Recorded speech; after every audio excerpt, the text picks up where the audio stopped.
Сәлеметсізме оқушылар, бүгін Қазақстан тарих пәнінен өтетін сабақтың тақырыбы Кенесары Қасымұлы бастаған ұлт азаттық қозғалыс.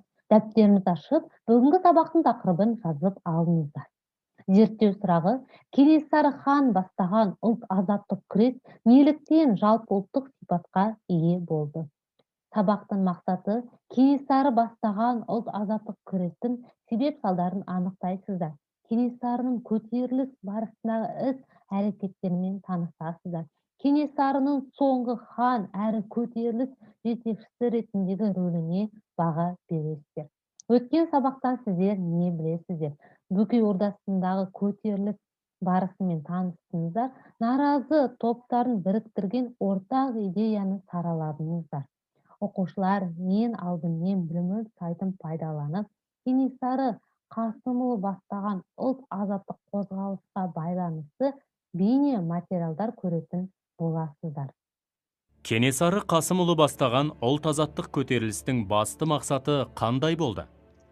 Кенесары хан қандай мемлекеттік қызметтерді енгізді?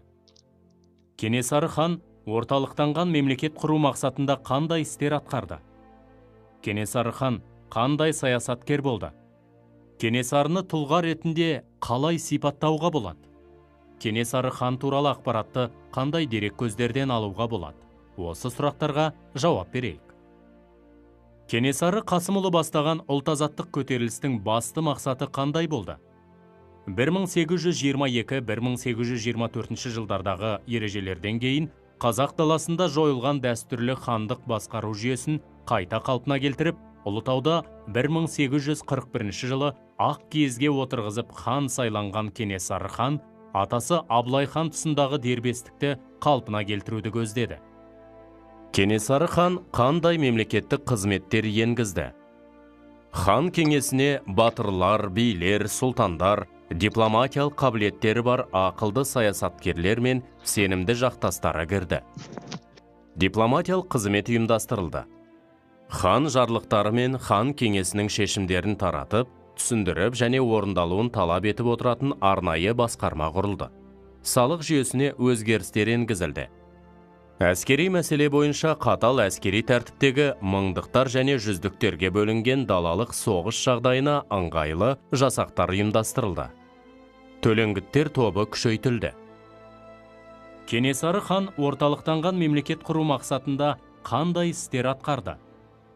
Хан Кенесары Қасымұлы орталықтанған мемлекет құруға талпынды.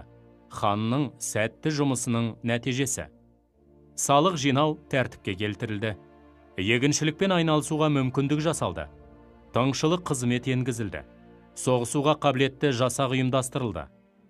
Ішкі талас тартыс, руарал қақтығысқа тыйым салынды. Мәмілегерлік қызмет ұйымдастырылды. Хандық кеңес құрылды. Сауда-саттық саясатына өзгерістер енгізілді. Мемлекеттік құрылым өзгертілді. Кенесары хан қандай саясаткер болды? Кенесары үлкен көрегендік танытып, халқының бірлігіне кедергі келтіретін жүзге, руға бөлінушілікті тыю жолында көп әрекеттенді. Даңқты қолбасшы мемлекет тәуелсіздігінің өте маңызды іс екенін халық санасына сіңіруде көп еңбек етті. Мемлекет мүддесін қорғау жолында жауды жеңіп, тәуелсіздікке қол жеткізу үшін халықты біліктілікпен басқару керектігін ол жете түсінді. Кенесарыны қандай тұлға ретінде сипаттауға болады? Кенесары қазақ халқының дербес мемлекеттілігін қалпына келтіру, халқын бодандықтан құтқарып, азаттық пен бостандыққа қол жеткізіп, тәуелсіз ел ету мұратын көздеген сұңғыла саясатшы, қайраткер, ірі мәмілегер, дарынды әскери қолбасшы ретінде ел есінде қалды. Кенесары хан туралы ақпаратты қандай деректерден алуға болады? Кенесарының өмірі мен азаттық жолындағы күресі көптеген ақын жазушылардың шығармаларына арқау болды. Нысанбай ақынның Кенесары Наурызбай дастаны, Мұхтар Әуезовтің Хан Кене пьесасы, Ілияс Есенберлиннің Қаһар романы жазылды. Алғашқы зерттеулер ішінде Николай Середаның Қазақ сұлтаны Кенесары Қасымовтың бүлігі деп аталатын кітабының дереккөз ретіндегі маңызы зор. Кеңес үкіметі тұсында Кенесарының күрес жолына іргелі ғылыми зерттеу арнаған тарихшы ғалым Ермұхан Бекмахановтың 19 ғасырдың 20-40 жылдарындағы Қазақстан еңбегі құнды дерек көзі саналады. Кенесары тұлғасына жаңаша қарап, оның шынайы бағасын беру ісі Қазақстан тәуелсіздік алғаннан кейін ғана қолға алынды. 2002 жылы Кенесарының туғанына 200 жыл толуына орай халықаралық ғылыми конференция өтті. Елордада Кенесары ханға ескерткіш қойылған және оның есімімен аталатын көше бар. Оқушылар бір бейнематериалды көріп аяқтадық. Келесі бейнематериалды көріп жалғастырамыз. Кенесары Қасымұлы кім? Көтерілістің мақсаты не? Кенесарының дипломатиясы жайында не білесің? Кенесары ханды қолбасшы ретінде қалай сипаттай аласың? Кенесары Қасымұлы кім? Ауыз әдебиеті нұсқаларына қарағанда Кенесары тым кішкентай болып туылыпты. Оған ат қойған адам титтей нәрестені алақанына салып тұрып, өзі құрттай ғана екен, ендеше аты Кене Сары болсын депті деген аңыз бар. Кенесары бала кезінен әкесі Қасымның патша үкіметіне қарсы күресінің куәгері ғана емес, сол күреске қатысушы да болған. Текті отбасыда дүние есігін ашқан Кенесарыны көрген адамдар оны атасы Абылайға ұқсататын еді. Әкесі Қасым да осы баласынан көп үміт күтсе керек. Кенесарының өзі де бала кезінде маңайындағы құрдастарына мен ешқашан өзімнің батырлығымнан танбайым және керемет ерлік көрсетіп барып өлем деп айтқан екен. Көтерілістің мақсаты не? Кенесары бастаған азаттық күрестің мақсаты Абылай хан тұсындағы қазақ хандығының территориялық тұтастығын қалпына келтіру. Ресейдің құрамына кірмеген қазақ жерлерінің тәуелсіздігін сақтап қалу болды. Кенесары тәуелсіздік жолындағы күреске ерте араласқан. 20 жасында жас күрескердің ат үстіндегі өмірі басталады. Ағасы мен әкесі өмірден өткеннен кейін ол күрес тізгінін толығымен өз қолына алады. Дегенмен Кенесары сұлтан ашық күреске шықпас бұрын патша өкіметінің қазақ жерінде бекіністерді салуларын тоқтатуын, салынған бекіністерін жоюды, орыс әскерлерінің қазақ жеріне кіруін тоқтатып, қазаққа тиесілі жерді кері қайтаруын бейбіт түрде талап етті.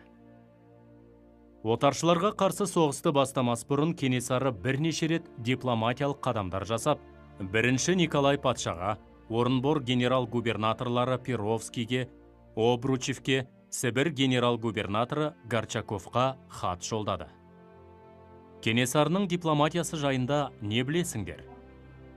Кенесары Қасымұлы Ресей патшасына жолдаған алғашқы хаттарының бірінде, тіпті императорды атасы Абылай хан заманында екі ел арасында орын алған бейбіт қатынасқа және шекара есебінде қабылданған межеге қайта оралуға шақырды. 1837 жылғы желтоқсанда бірінші Николай патшаның өзіне осындай мазмұнда хат жазған. Сіздің арғы бабаларыңыз, ал бізде менің атам Абылай патшалық құрған уақытта халық бейбіт және тыныш жағдайда өмір сүрді. Оны ешкім бұзған емес. Бұрынғы жасалған бейбіт келісімді бұзып, сіздің төменгі қарауыңыздағы басшыларыңыз бүкіл қазақ халқы Ресей бодандығына қарады деп жалған көрсетті. Соның салдарынан менің Абылай атама қарасты жерлерде 8 дуан орнады. Біздің халқымызды сол бұрынғы күйінде қалдырып, даламызда орналасқан 8 округтік дуандар мен өзге де мекемелеріңізді жоюыңызды сұраймын деп жазған. Бірақ өтініш орындалмады. Кенесары ханды қолбасшы ретінде қалай сипаттай аласыңдар? Кенесары өзі бас болып, барлық шайқастарға қатысты.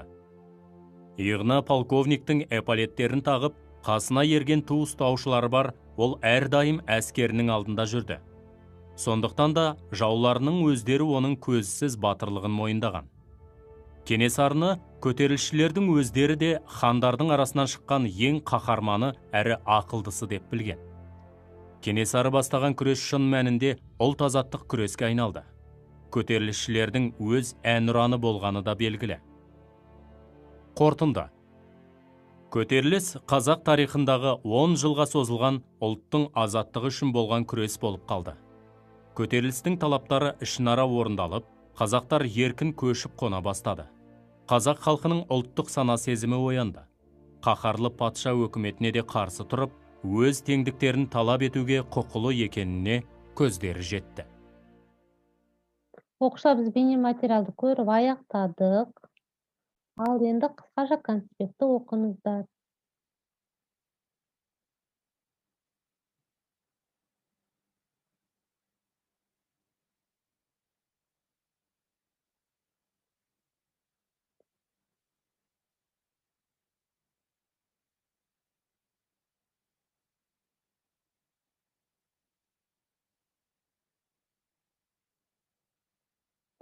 Окуучулар кыскача конспектти окуп болсоңуздар, тапсырма орундайык. Биринчи тапсырма: окуучулар көргөн бейне материалдарыңызды жана окуган конспекттериңизди эске түшүрө отуруп кестени толтуруңуздар. Көтөрүлүш кай жылдары болду? Көтөрүлүш башчысы, көтөрүлүштүн себеби, көтөрүлүштүн максаты, көтөрүлүштүн болгон жери, көтөрүлүштүн натыйжеси.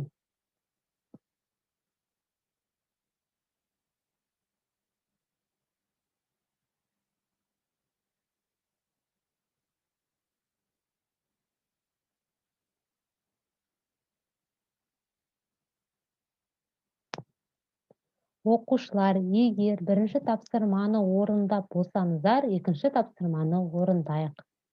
Экинчи тапсырма: Кенесары хандын жеткен жетистиктерин талап боюнча топтоштуруңуздар. Саясий, әлеуметтик, экономикалык жана техникалык, яны керектүү сөздөрдү пайдаланасыздар.